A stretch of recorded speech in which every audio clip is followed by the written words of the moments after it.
Let's kick off the show with the most consumed food, which is rice. Now, for those who have been looking forward to purchase Eko rice, here is the good news.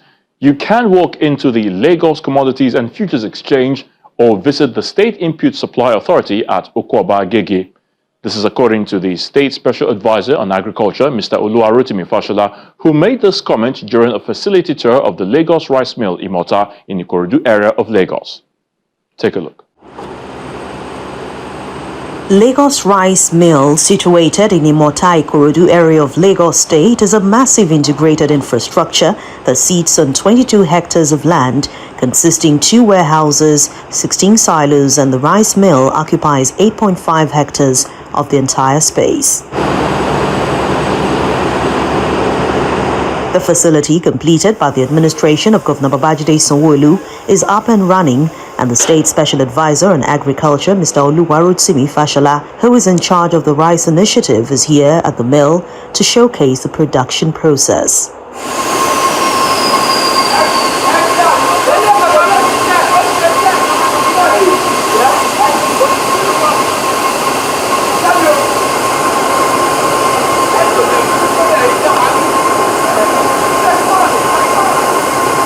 The first point is the husking section, which receives the produce from the long chain of equipment and loaded into the tons for reuse because nothing is wasted in this facility. There is a husk. That's husk coming down. Husk is the back of the rice. And the husk, which is there, is what we use as furnace.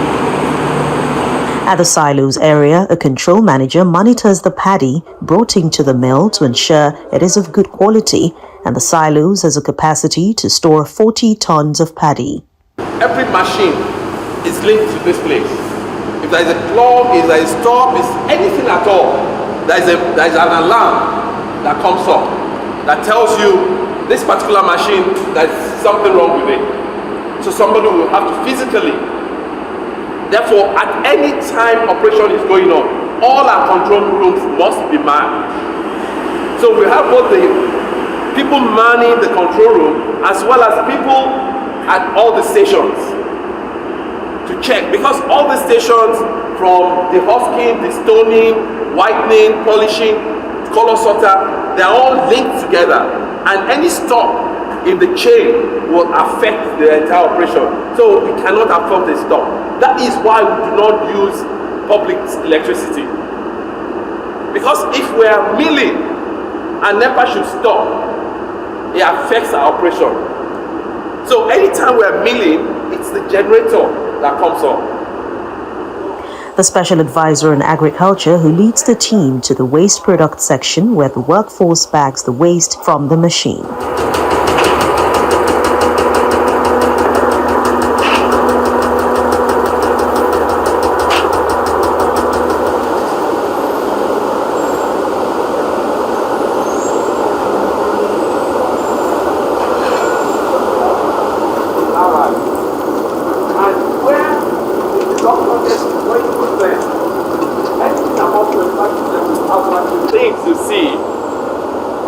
Takes out debris, stones, straw, different ones. Now, while you are there, you'll see that some straws, they don't even go through. But anyone that goes through, we have here to separate it, and then we move. So these are just cleaning facility to ensure that what we process is clean. But that's even not all. We still have another set of cleaning after here, but this is the primary cleaning site. So all this you can hear, all this are all boxed. If you check each bag has different cleaning, different shafts, empty, because sometimes you actually have a lot of empty grain that comes with the rice that is not productive for us. Sometimes you have trousers, raincoats, different things in the bag that get separated from the bag. So when you have a bag of 70 kg, if you are not careful, the actual rice in that bag is only 35. And you would have bought it as a whole because you buy it in tonnage. 1 ton or 5 bags.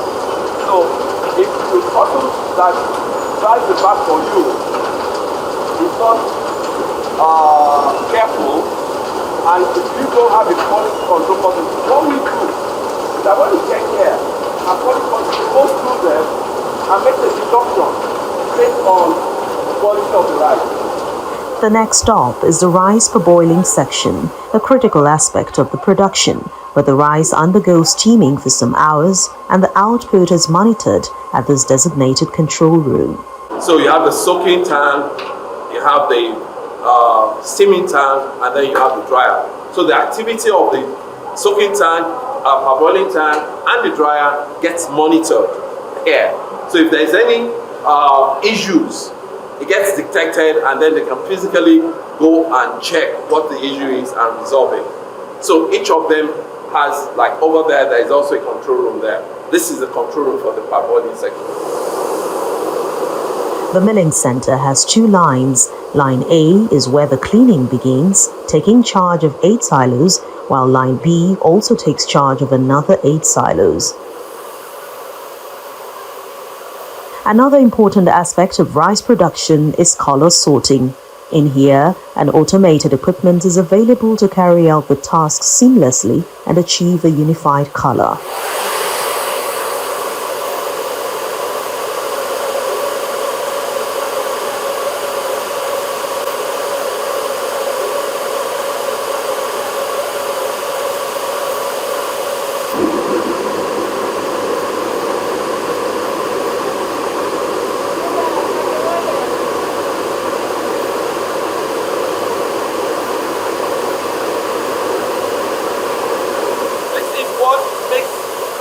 Our product unique, because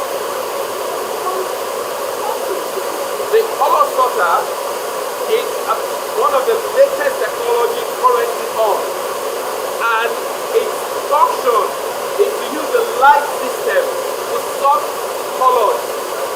We have programmed a particular color that we want the rice to be. We can vary it. So anything outside that parameter of color the world will be rejected. So what we're going to have is a unique, simple color of about 99% or 98% of the same color.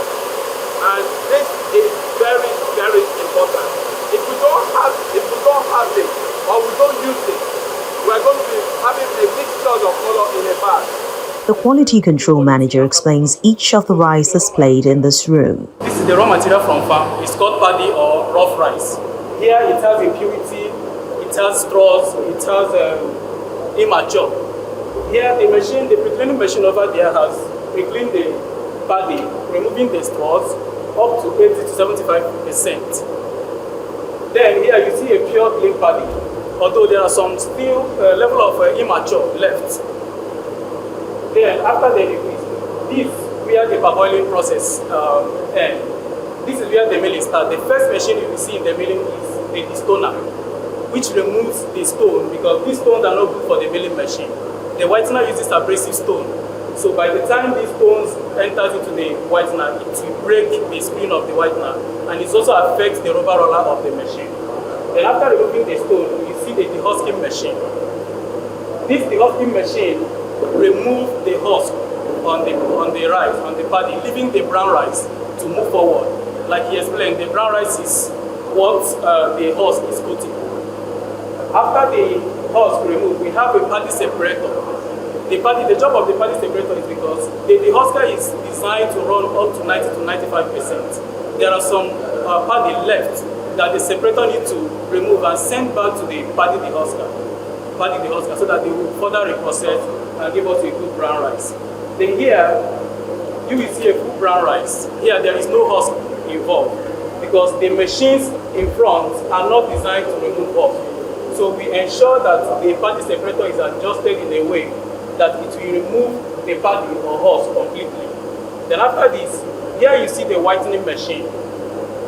The whitening machine removes the brown content of the rice, which is using abrasive stone and screen. When the rice is moving in a circle, the rice scrub on the screen and the bran is being removed. There's air that sucks it out and sends it back to the brown section, leaving only the white rice to move forward. Then after that, we have polished rice, which is at the front. But before polished rice, we have tip broken.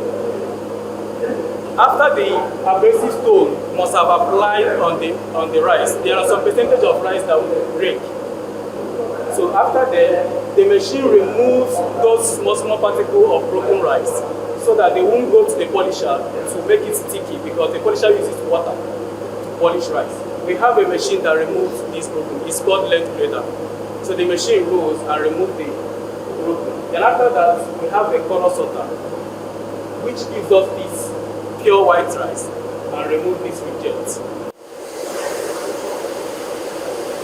Obviously, this facility has provided direct and indirect jobs for residents of Lagos, with a number of Eco rice stored in the warehouse, and bagging of 50 and 25 kilograms is still ongoing just to meet the demands in the Yuletide period.